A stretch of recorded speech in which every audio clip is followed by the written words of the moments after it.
Alright guys, welcome to day 3 of our adventure with my Giggle Box of a wife. It really started last night, about 9:30 when we were anchored for the evening and trying to get some sleep, and our anchor alarms went off. And the tide had changed and the anchor broke loose, so we had to jump out of bed, get outside, and in the fog and misty rain, you couldn't see very much, maybe nothing.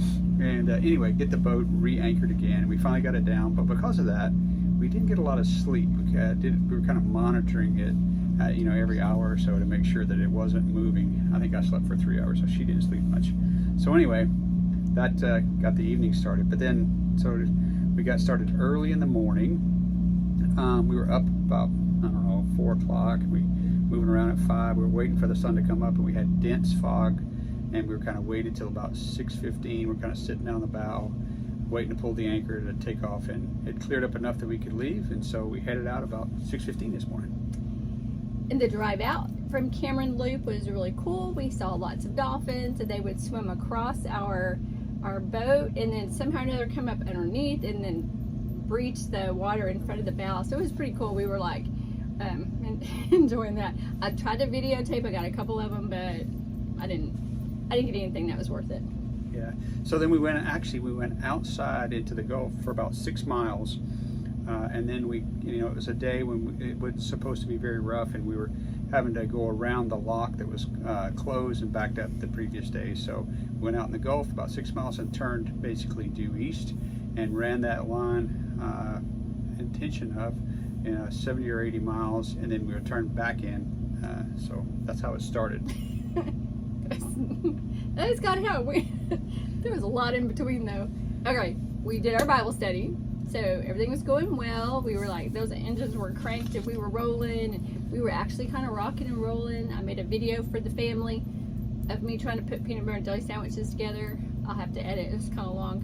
And so anyway, did our Bible study, and then I had this bright idea that we would do a music video for the grandkids, and so we did take 2, and on the last line of take 2, I can't remember what part really, but we got a warning on our engine. Yeah, so it was a fuel pressure warning, and so the port engine started running really badly, and basically it shut off. So I turned it off, started looking at it, whatever, talked to Brian and then my son-in-law Robert, like what to do.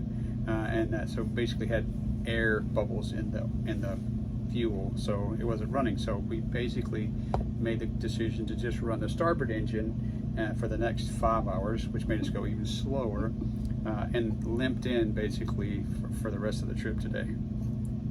Okay, I'm seriously gonna get through this. Okay, right after, no kidding, like 5 minutes after this engine light came on, we like hit a wall of more fog, and it was, you couldn't see. There was a shrimping boat kind of to our starboard side, and you couldn't see him anymore. He disappeared into the fog. We never did see him again, so I'm not real sure where he went. But so we hit dense fog, and then on top of that, I thought, well, I'm gonna watch our music video. I forgot to hit record, so we did this anyway. Okay, so then we had to write this stuff down because it was such a crazy day. So then we get to Freshwater Lock. This is our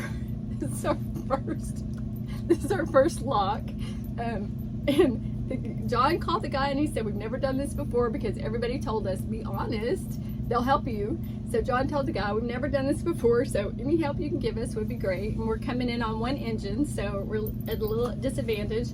He was like, oh, okay, I'll help you. Give me a call when you get to this part. So we called him, and he was like, okay, just hold up. We've got one boat coming out. So we kind of sat there for a minute, and then he opened it up for us to go through, and thank goodness we were the only boat. So he said, there was no line for me to grab. He said, just throw a rope around one of the bollards. Have your deckhand outside and just throw a rope around one of the bollards. So John normally like walks the boat in, with the 2 engines, but since we didn't have 2 engines, he was like, well, no, he didn't. And there's like this real strong current going through this lock, and I got on the side, and I threw the rope. Freaking missed.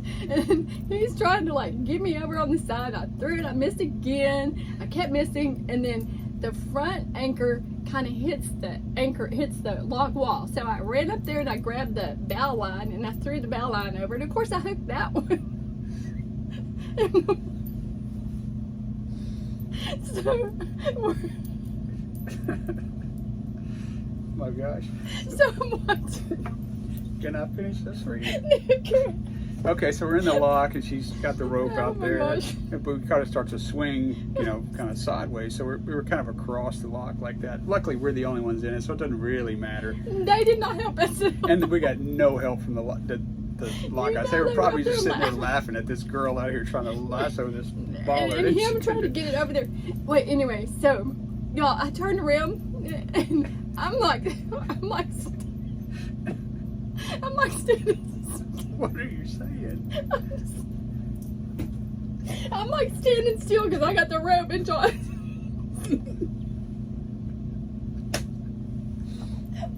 You got finished. So anyway, that was only about 5 minutes. We're in the lock all by ourselves. What I decided to do when that was, I actually ran the other engine, and we were able to pivot and spin around, no problem. Because I was like, how am I going to get turned around in this dock, in this lock? But anyway, with both engines, we spun around and we left with no problem. And we didn't hear boo from the guys in there. They were probably laughing like her, and they couldn't talk. So anyway, but made it out, no problem. And then we had about 20 more miles to go for the day after that. But it was peaceful. It was Yeah, beautiful. we were going 7 miles an hour.